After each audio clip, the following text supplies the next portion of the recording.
Eh bien, donc l'exposition d'Azur au Bélier Passant, donc c'est un projet du collectif Le Reste, collectif d'artistes quimpéroises et quimpérois.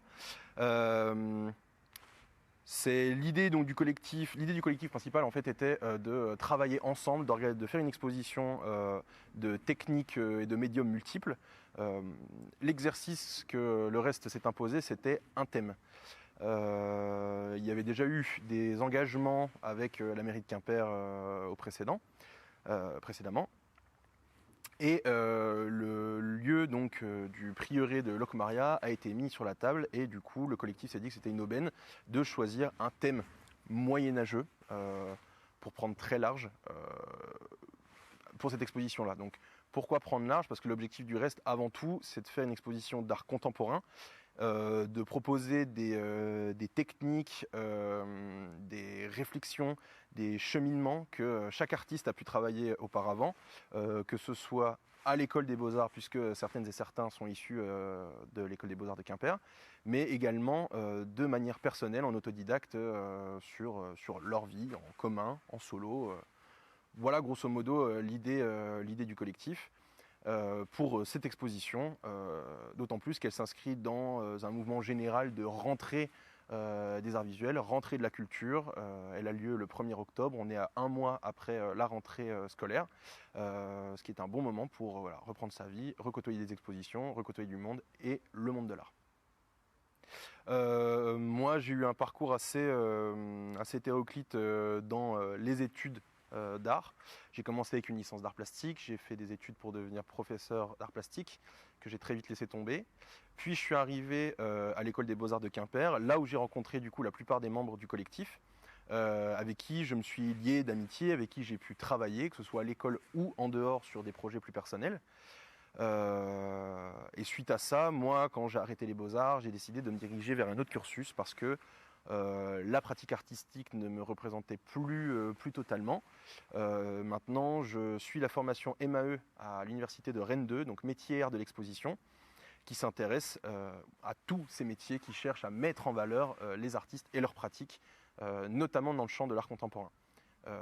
D'où mes études, mon parcours, mon recul sur la situation du Reste, étant donné que je ne pratique plus, mais que je connais les pratiques de chacune et chacun, afin de pouvoir rédiger la feuille de salle et des textes individuels. J'ai également mené des entretiens. Enfin voilà, j'ai pu faire ce travail de prise de recul sur leur travail et de lien entre les artistes, leurs pratiques et le public et l'extérieur. Le choix donc a été fait de ne pas faire des textes par œuvre, les pratiques étant très différentes. Moi aussi j'ai un relationnel aux pratiques des artistes du collectif qui sont différentes. Si on doit parler de Diaye ou Guillaume de Seyssel alias Baïn, en dehors de l'exposition, ce sont mes meilleurs amis forcément, donc j'ai plus d'affinité avec leur travail, je le connais bien plus, j'ai plus échangé avec eux là-dessus. Du coup, j'ai préféré mener des entretiens où on abordait les œuvres en parlant de la pratique plus générale des artistes, c'est-à-dire d'où ils partaient dans leur pratique artistique plus générale pour arriver sur ce point de l'exposition, sur ce thème, sur ces productions, ces œuvres précisément. Et j'ai articulé du coup tous ces échanges-là, donc qui étaient de questions de prise libre de parole de la part des artistes. J'en ai retiré des mots-clés afin de créer des textes qui mettent en valeur les artistes et leur travail plus précisément, et du coup donc de manière beaucoup plus égale que si j'avais dû faire œuvre par œuvre. Parce que dans le contenu d'exposition, les œuvres n'ont pas forcément la même richesse. Ça me paraissait plus égal entre les différents travaux et également entre les artistes de faire ainsi. Moi, ça me fait plus que plaisir, ça me fait même chaud au cœur. Je vais être très très peu original en disant ça, mais on sort d'une période extrêmement étrange.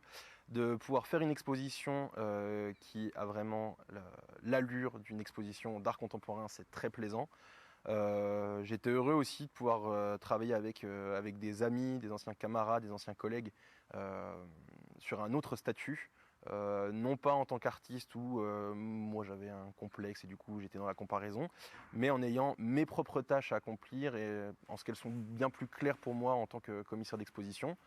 Voilà, c'est très riche, d'autant plus que je sens du coup la concrétisation de mon parcours avec cette exposition. C'est déjà un premier pas dans le champ de l'art contemporain.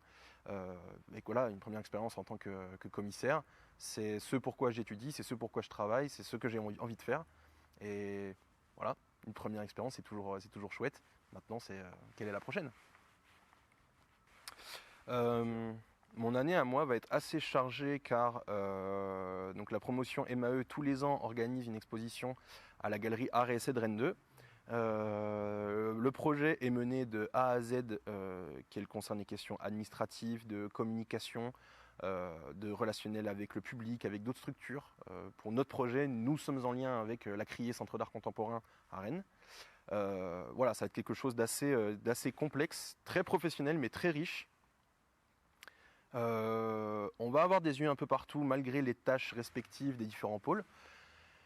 Mais ça va être une expérience très très formatrice, autant dans le travail et la réflexion de groupe qu'à un niveau plus personnel, car on va pouvoir débloquer de nouvelles compétences, s'initier à de nouvelles choses, trouver des clés pour travailler seul ou à plusieurs.